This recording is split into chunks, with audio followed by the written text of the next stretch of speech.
ঢাকা বিশ্ববিদ্যালয়ের ডাকসু নির্বাচনে ঘটে গেল এক ঐতিহাসিক ঘটনা। ডাকসুর বহুল আকাঙ্ক্ষিত ভিপি পদে বিপুল ভোটের ব্যবধানে বিজয়ী হয়েছেন ছাত্র শিবির সমর্থিত ঐক্যবদ্ধ শিক্ষার্থী জোটের প্রার্থী আবু সাদিক কায়েম। তিনি ছিলেন ঢাবি ছাত্র শিবিরের সভাপতি এবং বর্তমানে ছাত্র শিবিরের কেন্দ্রীয় কমিটির প্রচার ও প্রকাশনা সম্পাদক। এ বিজয় কেবল দেশের অভ্যন্তরেই নয়, সীমানার বাইরে থেকেও এনে দিয়েছে অভিনন্দন।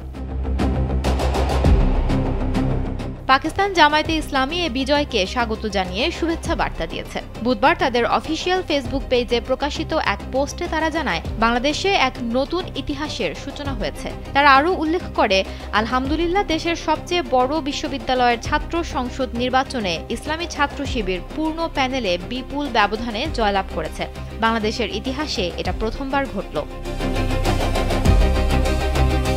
জামায়াতে ইসলামের মতে এই নির্বাচনে অন্যান্য প্রতিদ্বন্দ্বী প্যানেলগুলো বিভিন্ন ভারতপন্থী শক্তির সমর্থন পেলেও শেষ পর্যন্ত জয় এসেছে শিবিরের পক্ষেই। তাদের পোস্টে আরও বলা হয়, এ বিজয় ছাত্র তরুণদের অধিকার আদায়ের সংগ্রামের পাশাপাশি বাংলাদেশের জনগণকে ভারতীয় ষড়যন্ত্র থেকে মুক্তি দেবে এবং দেশের উন্নয়ন অগ্রগতির নতুন অধ্যায় সূচনা করবে। তারা তাদের শুভেচ্ছা বার্তায় অন্তর্বর্তীকালীন সরকারকেও বিশেষভাবে সাধুবাদ জানিয়েছে।